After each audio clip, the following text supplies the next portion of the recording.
हम लोग लगातार एक आत्मिक लड़ाई के बारे में सीख रहे हैं और मैंने कई ऐसे वचन सुनाए अब तक। शुरू में मैंने बताया कि हम सब माने या ना माने, परंतु हम सभी एक आत्मिक लड़ाई का हिस्सा हैं। इस बारे में हमने बात की। फिर हमने ये भी बात की कि परमेश्वर हमारी तरफ से लड़ता है, हमें डरने की ज़रूरत नहीं। डरो मत, चुपचाप खड़े रहो, खुदा की नजात का काम देखो, उसके उद्धार का, उसका छुटकारे का काम देखो। उसके बाद में एक और बार हमने वचन पे वर्णन किया कि परमेश्वर हमारी तरफ से क्यों लड़ेगा, परमेश्वर हमारी तरफ से क्यों लड़ेगा। और उसके कई कारण हमने देखे, जिनमें मुख्य कारण ये है कि परमेश्वर हमसे प्रेम करता है और परमेश्वर अपने वायदों को पूरा करने वाला परमेश्वर है। उसने अपनी निज प्रजा के रूप में हमें चुन लिया है, इसलिए परमेश्वर हमारी तरफ से लड़ता है। लेकिन आज मैं फिर से बेसिक्स पे जाना चाहता हूँ, क्योंकि बहुत सारे नए विश्वासी हैं। हो सकता है कि वो सोचने लगें, अरे कौन सी लड़ाई चल रही है, क्या लड़ाई हो रही है, समझ में नहीं आ रहा है। तो हो सकता है कि कोई व्यक्ति से, पड़ोसी से लड़ाई हो जाए, बाज़ार में कोई लड़ाई कर ले तो सोचे यही आत्मिक लड़ाई हो रही है हमारी। ये आत्मिक लड़ाई नहीं है, क्योंकि हमने पहले ही इस बात पर मनन किया कि हमारा जो मल्ल युद्ध है वो मांस और लहू से नहीं है। हमारी लड़ाई मांस और लहू से नहीं है, बल्कि हमारी लड़ाई किससे है? आत्मिक सेनाओं से, आत्मिक शक्तियों से। आत्मिक जगह में लड़ाई हो रही है। अब और ज़्यादा कंफ्यूज हो सकते, बोले अच्छा इसका मतलब भूत प्रेत आएंगे लड़ने के लिए, भूत प्रेत आ जाएंगे। रात में कौन दिखाई देगा रात में? और उल्टे पाँव लगे हुए कोई आ जाएगी, चुड़ैल आ जाएगी, क्या हो जाएगा? मतलब कौन सी आत्मिक लड़ाई हो जाएगी? तो इसलिए मैं आज आपके सामने फिर से इस बुनियादी बात को क्लियर करना चाहता हूँ कि आत्मिक लड़ाई कैसी है और आत्मिक लड़ाई के चिन्ह क्या हैं। हम हार रहे हैं या जीत रहे हैं, इस बात के चिन्ह क्या हैं। कई बार विश्वासी लोग भी, जो बहुत समय से विश्वासी हैं, वो भी कई बार सोचते हैं एक्सीडेंट जो हो गया, तो ये एक्सीडेंट जो है ये हमारी आत्मिक लड़ाई है। फाइनेंशियल लॉस हो गया, पैसे का नुकसान हो गया, तो ये तो हमारी आत्मिक लड़ाई है। कहीं पर नौकरी चली गई तो ये हमारी आत्मिक लड़ाई है। कहीं पर कोई बीमारी आ गई तो ये हमारी आत्मिक लड़ाई है। नहीं, ज़रूरी नहीं है कि इनमें से कोई भी आत्मिक लड़ाई के कारण हो। कई बार शैतान जो है वो हमसे लड़ता है, ये बात सच है, परंतु बहुत बार हमारे अपने पापों के कारण, हमारी अपनी गलतियों के कारण बहुत सारी चीज़ें हो जाती हैं। घर में सुबह बाइबल नहीं पढ़ी, रोज़ का नियम बना रखा है, बाइबल नहीं पढ़ी, घर से मोटरसाइकिल लेके निकले, मोटरसाइकिल फिसल गई, चोट लग गई, आत्मिक लड़ाई हो रही है। ये आत्मिक लड़ाई नहीं है। इन चीज़ों को, संसारिक बातों को आत्मिक लड़ाई से जोड़ने की भी ज़रूरत नहीं। तो क्या बोल दिया मैंने? एक तरफ भूत प्रेत चुड़ैल आत्मा कोई लड़ने के लिए नहीं आ रही है कि रात में कोई गला पकड़ लेगा, कोई सीने पे आके बैठ जाएगा, ये भी कोई आत्मिक लड़ाई नहीं है। और साथ साथ में आपका एक्सीडेंट हो गया, फाइनेंशियल लॉस हो गया, आपका जीवन में कहीं कोई असफलता आ गई, ये परमेश्वर के दंड के रूप में भी हो सकता है। कभी कभी जब हम परमेश्वर की आज्ञा नहीं मानते, जानबूझ के परमेश्वर की आज्ञा का उल्लंघन करते रहते हैं, तो कई बार परमेश्वर एक लाठी भी लगाता है, कई बार एक छड़ी लगाता है, कई बार एक हमारे थपकी मारता है, जिसके कारण कभी हेल्थ का लॉस हो सकता है, कभी नौकरी का लॉस हो सकता है, कभी फाइनेंशियल लॉस हो सकता है। क्योंकि ऐसा करने पे एकदम से हमारी आंखें खुलती है, फिर हम परमेश्वर को ढूंढते, कहाँ गया परमेश्वर? फिर याद आता है, ओह मैंने प्रार्थना करना छोड़ दिया, मैंने बाइबल पढ़ना छोड़ दिया, और फिर वापस से अपनी चीज़ों को ठीक करने लगते हैं। कई बार आत्मिक जीवन में हमें एक थपकी की, एक थड़ी की, एक छड़ी की, एक लाठी की ज़रूरत पड़ जाती है। तो ज़रूरी नहीं है कि ये आत्मिक लड़ाई हो। आत्मिक लड़ाई किससे होती है? आत्मिक लड़ाई है शैतान के साथ में और शैतान की सेनाओं के साथ में, पाप के साथ में, संसार के साथ में, शरीर के साथ में। ये हमारी आत्मिक लड़ाई है। और इससे आगे बढ़कर एक बात जो मैंने पहले भी बताई थी, एक बार फिर से बता दूं, कि जब पाप का कोई विचार आपके दिमाग में आ जाए, तो पाप का विचार जो है वो पाप नहीं है। यीशु मसीह के सामने जब शैतान परीक्षा लेके आया तो बोला कि ये पत्थर को रोटी बना लो, तो क्या लगता है आपको? क्या शैतान कोई ऊंची आवाज़ में बोल रहा होगा? प्रभु यीशु मसीह को इन शारीरिक कानों से आवाज़ हो रही होगी कि रोटी बना लो? नहीं, वो उनके मन के अंदर उस विचार को डाल रहा था कि अरे ये पत्थर रोटी बन जाए तो कितना अच्छा हो, हैं? ये मेरे को भूख लग रही है, काश कि यहीं मेरे को रोटी मिल जाए।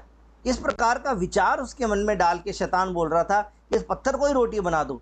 तब जाके प्रभु ने बोला कि मनुष्य केवल रोटी से जीवित नहीं रहेगा, परंतु परमेश्वर के हर एक उस वचन से जो परमेश्वर के मुख से निकलता है। शैतान ने जो विचार उसके मन में डाला था, उससे लड़ने के लिए प्रभु ने, यीशु ने परमेश्वर के वचन का, बाइबल का इस्तेमाल किया था। इसलिए आत्मिक हथियारों के बारे में हमने सीख लिया है कि हमारा जो सबसे मुख्य वेपन ऑफ ऑफेंस है, हमारा जो लड़ने का मुख्य हथियार है, वो है परमेश्वर का वचन। बाकी सब हमारे पास में बचाव के हथियार हैं। उद्धार का टोप है और धार्मिकता की झिलम है और पाँव में सुसमाचार के मेल की जूतियां हैं और कमरबंद है, सत्य का कमरबंद है, ये सब है। लेकिन लड़ने का हथियार है परमेश्वर का वचन। हम लोग सीख चुके हैं, हम लोग इस बात को अब समझने लगे। लेकिन इससे आगे चल के अब एक बात बताऊं, पाप का विचार हमारे जीवन में आना ये पाप नहीं है, परंतु यहाँ से आत्मिक लड़ाई शुरू हो जाती है। क्योंकि मैंने आपको बताया था कि आत्मिक लड़ाई का जो मैदान है, the battle ground of spiritual battle is our mind. हमारे दिमाग में यहाँ पर आत्मिक लड़ाई चलती है, यहाँ पर आत्मिक लड़ाई चलती है। तो ऐसा हो सकता है कि कभी कभी शारीरिक जो चोट है वो भी एक आत्मिक लड़ाई का हिस्सा हो सकती है कभी कभार। जैसे कि जब हम परमेश्वर की सेवा के लिए निकलते हैं तो शैतान कई बार मार्ग में बहुत सारी सांसारिक रुकावटें पैदा करता है। कई बार हो सकता है कि आपकी एकदम से तबीयत खराब हो जाए, बच्चों की तबीयत खराब हो जाए, या फिर आपकी गाड़ी का टायर पंचर हो जाए, या आपको रास्ते में बहुत ज़्यादा बरसात मिल जाए, ट्रैफिक जाम मिल जाए। इस प्रकार की सांसारिक परिस्थितियां कभी कभार शैतान पैदा कर सकता है आपके जीवन में रुकावट डालने के लिए। लेकिन वो आत्मिक लड़ाई का कोई इतना प्रमुख भाग नहीं है, वो प्रमुख भाग नहीं है। क्यों?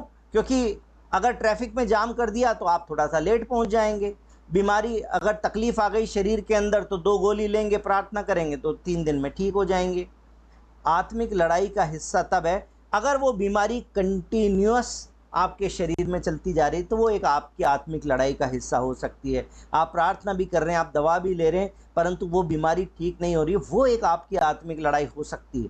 परंतु शारीरिक लड़ाई नहीं है, इसलिए ज़्यादातर शरीर में वो लड़ाई नहीं लड़ी जाती। वो लड़ाई, आत्मिक लड़ाई जो है, वो हमारी आत्मा में लड़ी जाती है। तो होता क्या है, जो विचार आपके मन में आया, उस विचार के ऊपर आपने किस प्रकार से आगे काम किया, ये प्रमुख बात है, ये प्रमुख बात है। सही है ना?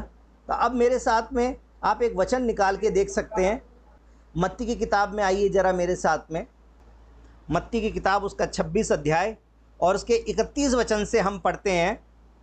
तब यीशु ने उनसे कहा, तुम सब आज ही रात को मेरे विषय में ठोकर खाओगे। तब यीशु ने उनसे कहा, तुम सब आज रात को मेरे विषय में ठोकर खाओगे, क्योंकि लिखा है मैं चरवाहे को मारूंगा, मैं चरवाहे को मारूंगा और झुंड की भेड़ें तितर बितर हो जाएंगी, और झुंड की भेड़ें तितर बितर हो जाएंगी।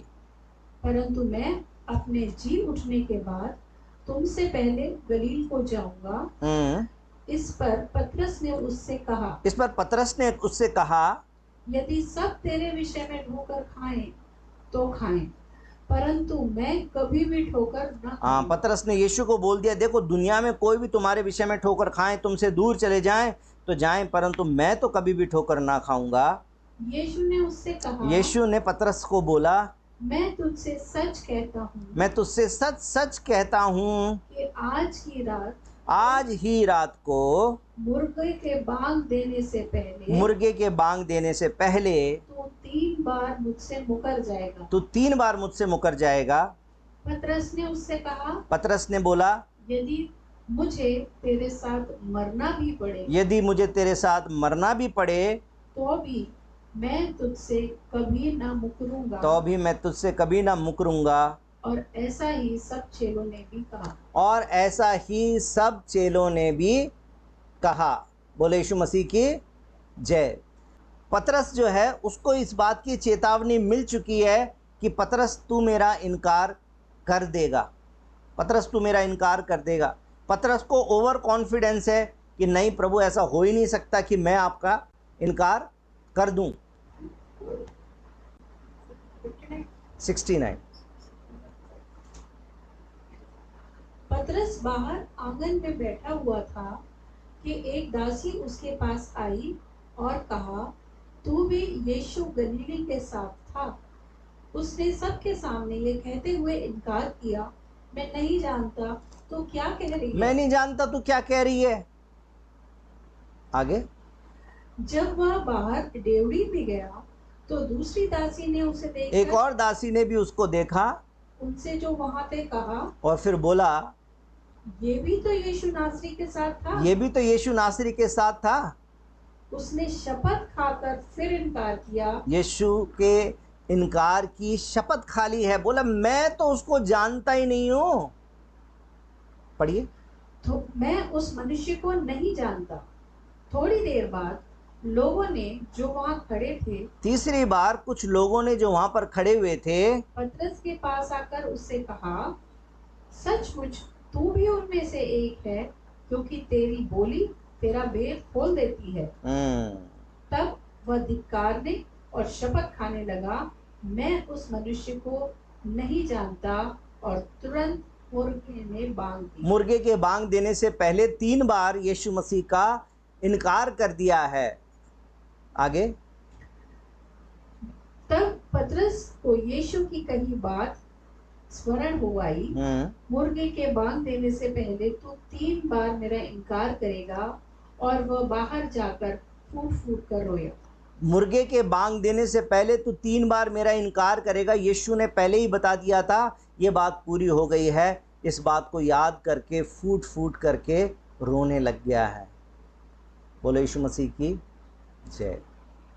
मेरे भाई और बहनों, शैतान ने एक विचार उसके मन में डाल दिया, एक डर उसके मन में आ गया कि अगर मैंने इस समय यीशु को अपना लिया तो जैसा यीशु का हाल हो रहा है, जितने कोड़े उसको मारे जा रहे हैं और जितनी यातना इसको मिल रही है, ये सारी की सारी यातना मुझे भी मिलेगी। इसलिए मैं ऐसा करूं कि मैं यीशु का इनकार कर दूं, मैं कह दूं कि मैं तो जानता ही नहीं।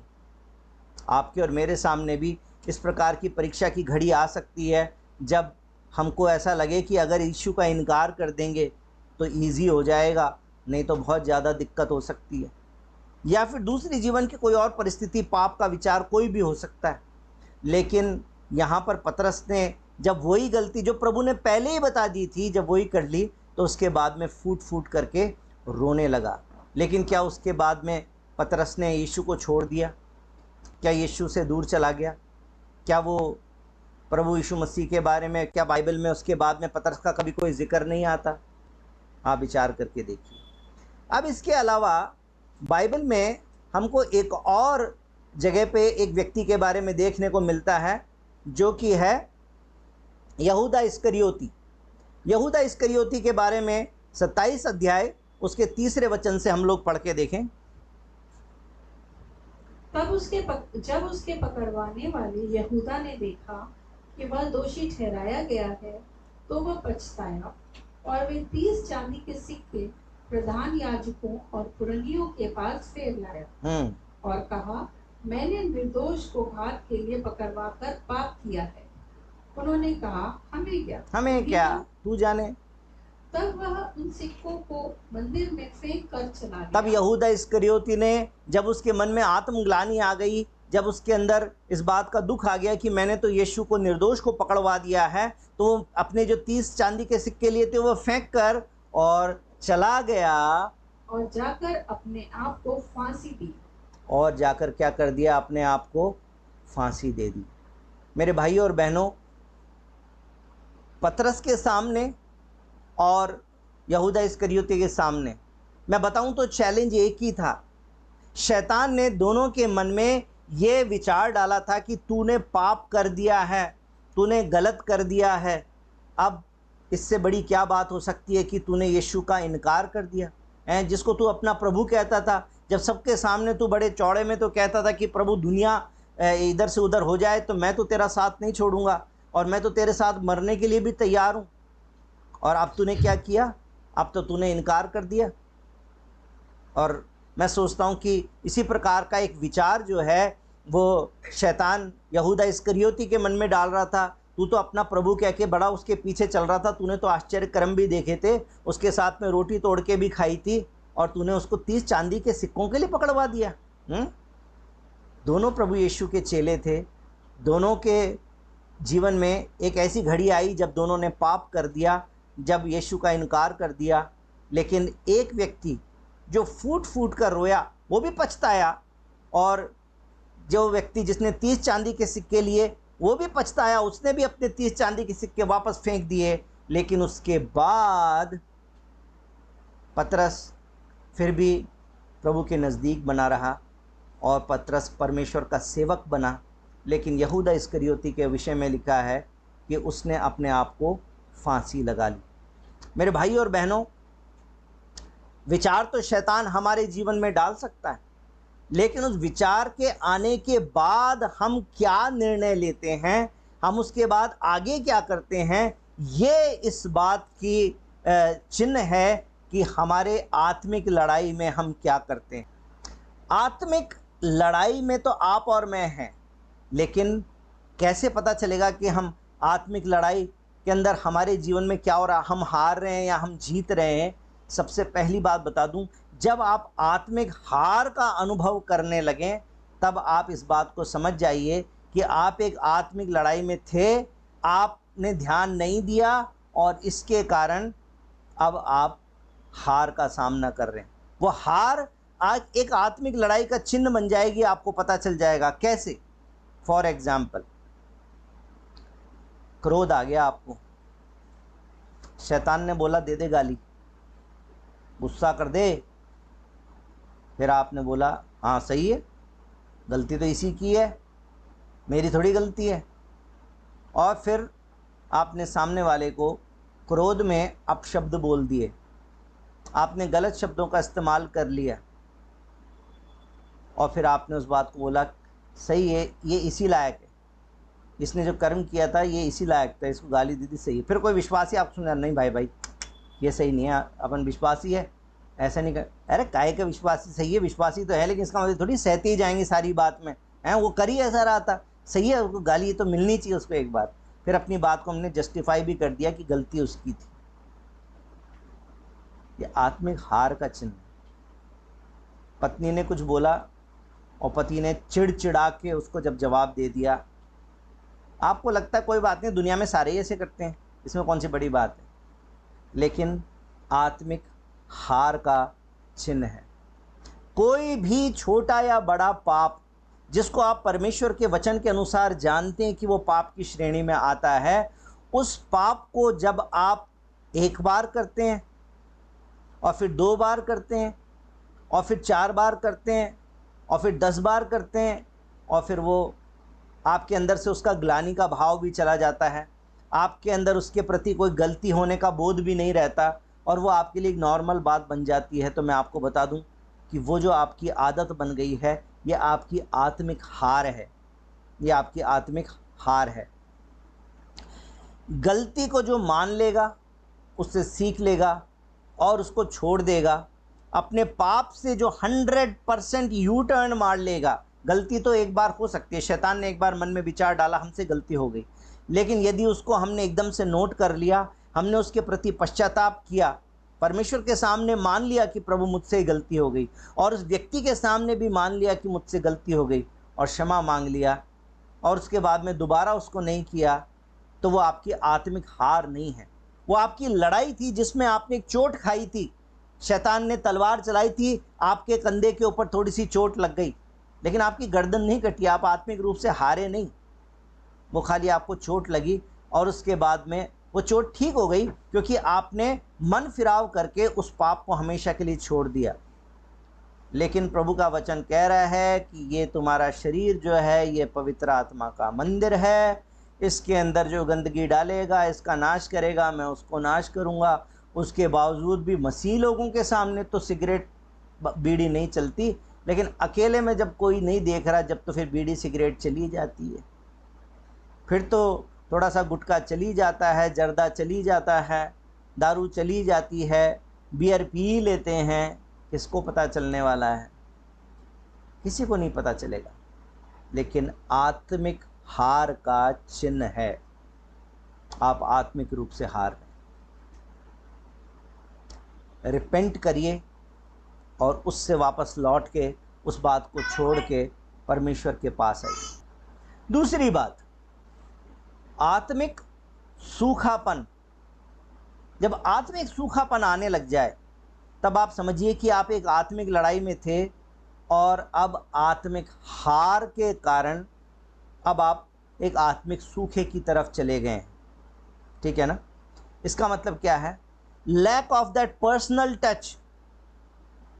ऐसा हो सकता है कि आप अभी भी कलीसिया जाते हो, अभी भी हो सकता है कि आप बाइबल पढ़ते हो, अभी भी हो सकता है कि आप प्रार्थना करते हो बीच बीच में, कभी कभी ब्रजेश भाई ने बोल दिया इसलिए, कोई वचन ऐसा आ गया इसलिए, लेकिन दैनिक रूप से परमेश्वर के साथ चलने की, परमेश्वर से संगति करने की, परमेश्वर से बातें करने की, इनमें से किसी भी प्रकार की अब आपको इच्छा नहीं होती, भूख नहीं लगती।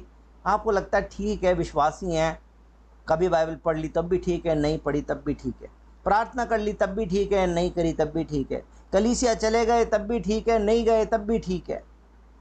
ये आत्मिक सूखापन है, ये आत्मिक लड़ाई के अंदर आप हार रहे हैं, इस बात का एक चिन्ह है। आप चाहें तो इसी समय से वापस जीत की तरफ जा सकते हैं। किसी विद्वान व्यक्ति ने इस प्रकार से बोला कि if the devil can't make you bad, he will make you busy. किसी विद्वान व्यक्ति ने इस प्रकार से बोला कि शैतान यदि आपको बुरा नहीं बना सकता तो आपको व्यस्त बना देता है। व्यस्त हैं आप, आपके पास टाइम नहीं है बाइबल पढ़ने का, आपके पास टाइम नहीं है प्रार्थना करने का, आपके पास टाइम नहीं है चर्च जाने का, आपके पास टाइम नहीं है। विश्वासी तो हैं, सब कुछ एक विश्वासी की तरह ही करते हैं। जब विश्वासियों से मिलते हैं तो बोलते भैया जय मसीह की, गैर विश्वासियों से मिलते हैं तो बोलते हम तो यीशु में विश्वास करते हैं। सब कुछ मसीही लोगों जैसा ही है, लेकिन परमेश्वर के साथ में पर्सनल टच खत्म हो गया है। ये ऐसी स्थिति है जहाँ पर पति पत्नी तलाक के अवस्था में पहुँच जाते हैं। कोर्ट में जब एक दूसरे से मिलते हैं तो अभी पति पत्नी तो हैं, तलाक अभी हुआ नहीं, होने वाला है, लेकिन एक दूसरे की उपस्थिति में कभी कभी आते हैं तो आपस में कोई लगाव, कोई खिंचाव महसूस नहीं होता। बस कानूनी रूप से एक दूसरे के पति पत्नी हैं अभी तक, और एक दिन पति पत्नी भी नहीं रहेंगे। उसी प्रकार से प्रभु के लोग तो हैं, कहने के लिए तो हम प्रभु के हैं, लेकिन प्रभु के साथ में कोई खिंचाव महसूस नहीं होता, प्रभु से कोई लगाव महसूस नहीं होता, प्रभु के वचन आपको प्यारे नहीं लगते, प्रभु की भक्ति करने में आपको कोई आनंद नहीं आता, प्रभु की ऑनलाइन भक्ति में आपको समय से जुड़ने का कोई महत्व नहीं है, प्रभु के स्थानीय कलीसिया में जाने की आपकी कोई इच्छा नहीं है। आत्मिक सूखापन आ गया है। क्यों? वो आत्मिक हार जो है वो चलते चलते अब आपके जीवन को इतना घर कर चुकी है कि वो आत्मिक सूखेपन तक चली गई। तो आप एक आत्मिक लड़ाई में थे और आप हारने लगे हैं। इसका मतलब ये नहीं कि हारे हुए रहना। यदि आज इस बात का निर्णय लें तो आज के बाद में आप वापस जीत की तरफ जा सकते हैं, क्योंकि आपका लड़ने वाला तो यीशु है, आपको नहीं लड़ना। यीशु ने कहा है कि डरो मत, चुपचाप खड़े रहो, उद्धार के काम को देखो, छुटकारे के काम को देखो। वो कहता है कि मैं लड़ूंगा, लड़ाई तुम्हारी नहीं है, लड़ाई मेरी है, मैं तुम्हारी तरफ से लड़ूंगा। लड़ने वाला तो परमेश्वर है, लेकिन आपको अपने आप को समर्पित करने की ज़रूरत है, आपको अपने आप को परमेश्वर के हाथों में देने की ज़रूरत है। परमेश्वर के वचन के लिए भूख है, प्यास है। ये परमेश्वर कैसा है, ये परमेश्वर क्या चाहता है, मैं ये निर्णय लूँ या नहीं लूँ, मेरे ऐसे करने से परमेश्वर को अच्छा लगेगा क्या, मेरे मुंह से जो गलत निकल गया इससे परमेश्वर को बुरा लगेगा क्या। अगर ये सारी बातें आपके दिल में हर समय टच करती हैं तो फिर आप अभी तक आत्मिक टच में हैं। लेकिन यदि आत्मिक टच दूर हो गया है तो तलाक के लिए जाने वाले पति पत्नी के समान है। जिस प्रकार से तलाक लेने वाले पति पत्नी थोड़े समय के बाद में अलग हो जाते हैं, उसी प्रकार से ऐसा व्यक्ति जो है धीरे धीरे करके परमेश्वर से अलग हो जाता है। जो कलीसिया नहीं जाता है, जो लगातार प्रभु के वचन नहीं पढ़ता है, जो प्रार्थना नहीं करता है, उसकी मन के अंदर विश्वास की आग ठंडी पड़ने लग जाती है। मैंने कई बार एक उदाहरण दिया है कि एक जलता हुआ कोयला अंगीठी से निकाल के बाहर रख देंगे तो थोड़ी देर में वो बुझ जाएगा, और यदि बुझे हुए कोयले को निकाल के और अगर वापस से अंगीठी में रख देंगे तो वो जलने लग जाएगा। बुझा हुआ कोयला भी अंगीठी के अंदर बाकियों की आंच से गर्म हो जाएगा, थोड़ी देर में उसके अंदर भी आंच आ जाएगी, वो भी जलने लगेगा।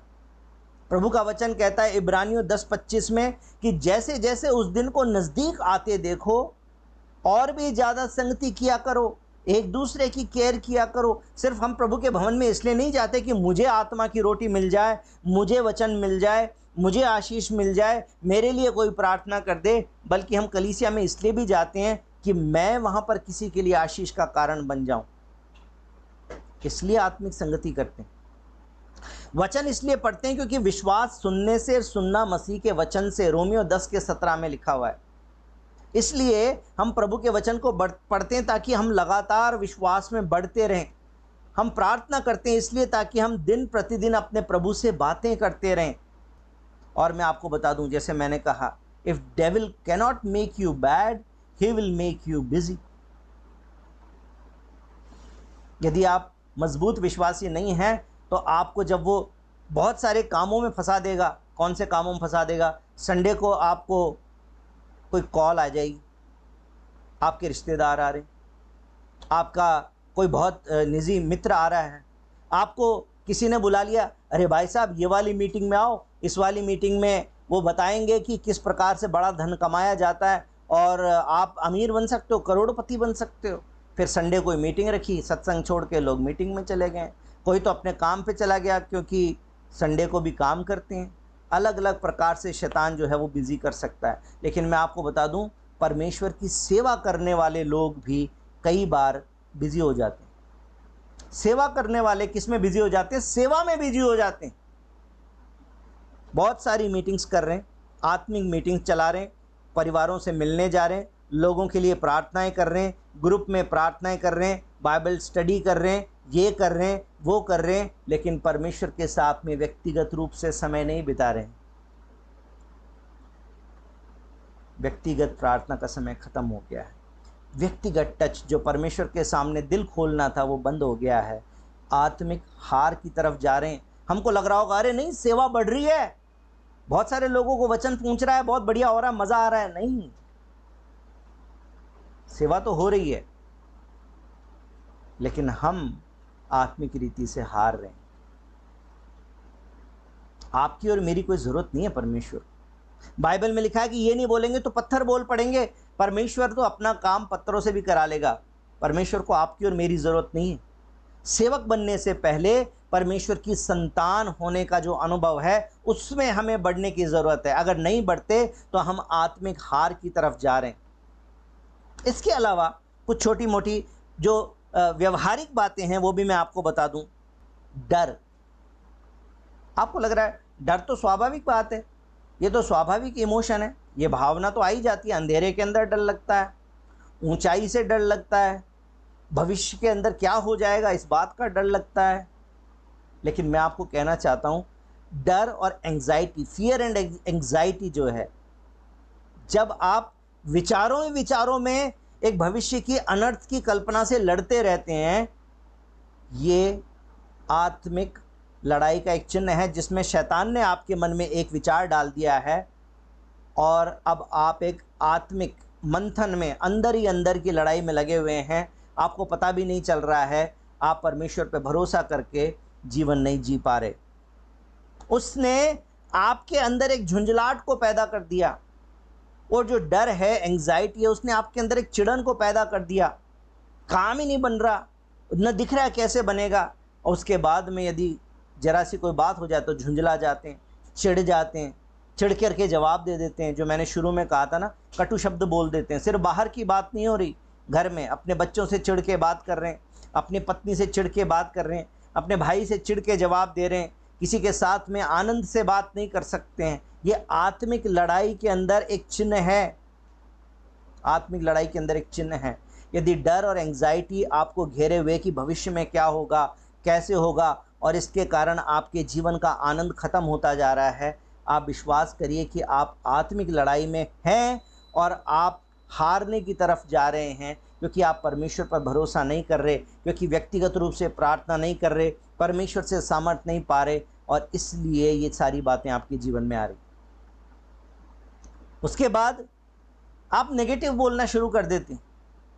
कई लोगों की तो आदत ही होती है, हर बात के अंदर नेगेटिव बोल देते हैं। हमने कितनी बार वचन के अनुसार, प्रभु के वचन के अनुसार सीखा नेगेटिव नहीं बोलना, लेकिन फिर भी अपने जीवन की परिस्थितियों के बारे में, अपने बच्चों के बारे में, अपनी पत्नी के बारे में, अपने पति के बारे में, अपने ही जीवन के ऊपर श्राप लाने वाले शब्द बोल देते हैं, नेगेटिव शब्द बोल देते हैं, और मानने को तैयार भी नहीं है, उसको ठीक करने को तैयार भी नहीं है। यिर्मयाह की किताब 29 अध्याय उसके 11 वचन में परमेश्वर कहता है कि यहोवा की ये वाणी है कि जो कल्पनाएं मैं तुम्हारे विषय में करता हूं उन्हें मैं जानता हूं, वो भलाई की हैं। परमेश्वर तो कहता है कि मेरी योजना भलाई की है, लेकिन आप और मैं अपने शब्द ऐसे रखते हैं कि हम नेगेटिव बोलते हैं, हम नकारात्मक कन्फेशन करते हैं। हम बोलते हैं कुछ भी नहीं हो सकता, इसका, इस आदमी का कुछ नहीं हो सकता, ये औरत कभी नहीं सुधर सकती, ये चोरा किसी काम का नहीं, निकम्मा है। हम विश्वासी हैं ना? विश्वासी नहीं थे, हम कुछ भी बोलते थे तो हम तो पहले ही शैतान की संतान थे, तो शैतान हमारा क्या बिगाड़ने वाला, कुछ नहीं बिगाड़ने वाला। लेकिन अब जब हम मसीह के लोग हैं, जब हम कोई नकारात्मक बात बोलते हैं तो शैतान उन शब्दों को पकड़ के और इस्तेमाल करता है ताकि हमारे नाश के लिए, क्योंकि वो विचार हमारे अंदर आ गया है, शैतान ने डाला था, हमने उसको कबूल कर लिया है। यहूदा इस्करियोती के मन में भी विचार डाला था, उसने कबूल कर लिया है, इसलिए वो नाश हो गया। शैतान ने पतरस के मन में भी विचार डाला था, फूट फूट के रोया, पछताया, लेकिन वापस लौट के प्रभु के पास आ गया। जब पुनरुत्थान के बाद यीशु दिखाई दिए, पूछने लगे क्या तू मुझसे प्रेम करता है? हाँ प्रभु, मैं तुझसे प्रेम करता हूँ। क्या तू मुझसे प्रेम करता है? हाँ प्रभु, मैं तुझसे प्रेम करता हूँ। क्या तू मुझसे प्रेम करता है? हाँ प्रभु, आप जानते तो हैं मैं प्रेम करता हूँ। मेरी भेड़ों को चरा। लौट आया, परमेश्वर की भेड़ों को चलाने लगा और प्रभु के वचन बताने लगा। प्रभु के आत्मा से भर गया तो डरपोक पतरस जो है वो शेर पतरस बन गया। मेरे भाई और बहनों, शैतान तो मन में विचार डालता है, लड़ाई तो आत्मा में है, लेकिन दैनिक जीवन में उस विचार का हम क्या करते हैं, ये आत्मिक लड़ाई के अंदर हमारी हार और जीत को सुनिश्चित करता है। आखिरी बात, हालांकि बहुत सारे और भी चिन्ह हो सकते हैं, लेकिन जो मुख्य चिन्ह है, प्राइड। आत्मिक लोग हैं तो स्पिरिचुअल प्राइड, और नहीं भी हैं तो दुनिया के अंदर जो हमने अचीवमेंट हासिल की है उसके कारण प्राइड, घमंड, उन चीज़ों के ऊपर हमारा घमंड। आपको लगता है ये सब नॉर्मल बात है? नॉर्मल बात नहीं है। शैतान ने बोला था ये दुनिया का सारा वैभव मैं तुझको दे दूंगा, बस एक बार मुझको प्रणाम कर ले। दुनिया का वैभव, दुनिया की नाम, दुनिया की प्रतिष्ठा, ये सारी की सारी चीज़ें इंसान को गिराने की कोशिश करती हैं। यही परीक्षा यीशु मसीह के सामने भी आई थी, यही परीक्षा आपके और मेरे सामने भी आती है। जब हम धन ज़्यादा कमा लेते तो हम अपने धन पर घमंड करने लगते हैं। जब हम पढ़ लिख ज़्यादा जाते हैं तो अपनी बुद्धि पर घमंड करने लगते हैं। हमारी सरकारी अच्छी नौकरी लग गई तो हम अपनी नौकरी पर घमंड करने लगते हैं।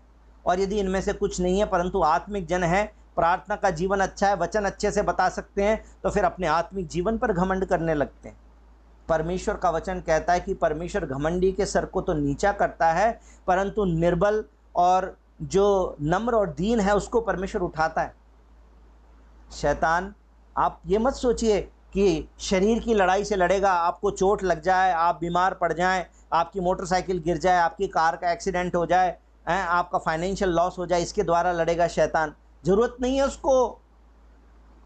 वो तो छोटे छोटे आत्मिक गिरावट के द्वारा ही आपको नाश करने के लिए तैयार है। बस प्राइड आपके अंदर आ जाए, बस नम्रता ही चली जाए, बस थोड़ा सा झूठ बोलने की आदत ही पड़ जाए, बस थोड़ा सा परमेश्वर के वचन में जो आज्ञाएं आपने सीख ली उनसे समझौता कर लो, बस ज़्यादा कुछ नहीं करना। शैतान बस इतना सा ही बोलेगा। उन सारी वचन के अनुसार जो आज्ञाओं को आप जानते हैं, यदि उन आज्ञाओं का आप उल्लंघन करते हैं, 1 बार करते हैं, 4 बार करते हैं, 10 बार करते हैं, और अब आपके लिए वो एक नॉर्मल बात बन गई है, तो आप अपनी आत्मिक लड़ाई को हार रहे हैं। ये चिन्ह है आत्मिक लड़ाई का। लेकिन यदि आज आप पहचान गए कि दिन प्रतिदिन के जीवन में वो जो छोटे छोटे निर्णय हम जो लेते हैं, वो छोटे छोटे काम जो हम करते हैं, वो छोटी छोटी बातें जो हमारे जीवन में आती हैं, उसके अंदर क्या हम ऐसे जीवन जीते हैं जैसे इफिसियों 5:10। और ये परखो कि प्रभु को क्या भाता है। शैतान तो आत्मिक लड़ाई में है ना, हम हर दिन तीर चला रहा है, कोई ना कोई विचार हमारे अंदर डाल रहा है, दिन प्रतिदिन के जीवन में कुछ बात आ रही है। लेकिन ये परखो कि परमेश्वर को क्या भाता है। मुंह से शब्द निकालने से पहले ये परखो कि परमेश्वर को मेरे शब्द भाएंगे या नहीं भाएंगे। वो निर्णय लेने से पहले परखो कि परमेश्वर को क्या भाता है, क्या मेरा ये निर्णय परमेश्वर को पसंद आएगा या नहीं आएगा। आप अपने पत्नी से कैसे व्यवहार करते हैं, अपने घर में कैसे व्यवहार करते हैं, ये करने से पहले परखो कि परमेश्वर को क्या भाता है। अपने टीवी पे, मोबाइल पे क्या देखते हैं, लैपटॉप में क्या देखते हैं, उससे पहले निर्णय करो कौन सी किताब पढ़ते हैं, उससे पहले निर्णय करो कौन सी पिक्चर देखते हैं, उससे पहले निर्णय करो संसार के अंदर कौन से काम करते हैं, किस तरीके से करते हैं। पहले निर्णय करो कि परमेश्वर को क्या भाता है। जो परमेश्वर को भाता है, यदि हम वो करने के लिए तैयार हैं, परमेश्वर हमारी लड़ाई लड़ने को तैयार है, परमेश्वर हमें बल देने को तैयार है, परमेश्वर हमें जय दिलाने को तैयार है, परमेश्वर हमारी उस हर एक संसारिक और आत्मिक परिस्थिति में हमको जय दिलाएगा जिसमें शैतान अपने विचार डाल कर हमको हराने की कोशिश करता है, हमसे लड़ाई करता है। परंतु यदि आपके मन में शैतान जो विचार डाल रहा है उसके अनुसार आपने काम करना शुरू कर दिया, यदि उसके अनुसार निर्णय लेना शुरू कर दिया, तो आत्मिक जीवन में सतत हार का सामना करने लगेंगे। धीरे धीरे करके आत्मिक सूखापन आ जाएगा और एक दिन ऐसा भी हो सकता है कि आप प्रभु से दूर हो जाएं। लेकिन यदि अपने जीवन में परमेश्वर को पहला स्थान देंगे, यदि शैतान जब विचार डालता है तो तुरंत उस पर रिएक्ट नहीं करेंगे, परंतु परमेश्वर के वचन के अनुसार जांचेंगे कि परमेश्वर को क्या भाता है और फिर वैसा काम करेंगे जो परमेश्वर के वचन के अनुसार है, परमेश्वर की इच्छा में है, आप अपनी आत्मिक लड़ाई को जीत जाएंगे। यदि आपसे अपने मुंह के शब्दों पर नियंत्रण नहीं होता, यदि आपको अपनी भावनाओं पर नियंत्रण नहीं होता, परमेश्वर से आत्मा मांगिए, परमेश्वर से पवित्र आत्मा मांगिए। पवित्र आत्मा सिर्फ कहने की बात नहीं है, दिन प्रतिदिन के आत्मिक जीवन में, आत्मिक लड़ाई में हमको जय दिलाने के लिए परमेश्वर का पवित्र आत्मा हमारे लिए है। परमेश्वर का पवित्र आत्मा स्वयं परमेश्वर है जो हमारी सहायता करेगा, जो हर बात में हमारी सहायता करेगा। हमें परमेश्वर को अपने जीवन पर पूरा नियंत्रण देना। परमेश्वर को बोले, प्रभु मेरे जीवन से लड़, प्रभु मेरी आत्मा में आ, पवित्र आत्मा मुझे भर दे, अपनी इच्छा मेरे जीवन से पूरी कर। और मैं आपको बताना चाहता हूं कि आने वाले समय में आप आत्मिक जय को महसूस करने लगेंगे, आप आत्मिक जय को चखने लगेंगे और आप जब उस पर्सनल टच में फिर से आ जाएंगे, परमेश्वर की नज़दीकी में आने लगेंगे, व्यक्तिगत समय परमेश्वर के साथ बिताने लगेंगे, आप थोड़े दिनों में परमेश्वर की उस जय का अनुभव करने लगेंगे और आपको पता चल जाएगा कि ये गाड़ी का एक्सीडेंट हो गया, ये आत्मिक लड़ाई नहीं थी, ये बीमारी आ गई, ये आत्मिक लड़ाई नहीं थी, ये फाइनेंशियल लॉस हो गया, ये आत्मिक लड़ाई नहीं थी। अब हम अपनी आत्मिक लड़ाई को जीतने लगे, क्योंकि आत्मिक लड़ाई आत्मा में है। शरीर, मांस और लहू से हमारी लड़ाई नहीं है, हमारी लड़ाई आत्मिक सेनाओं से।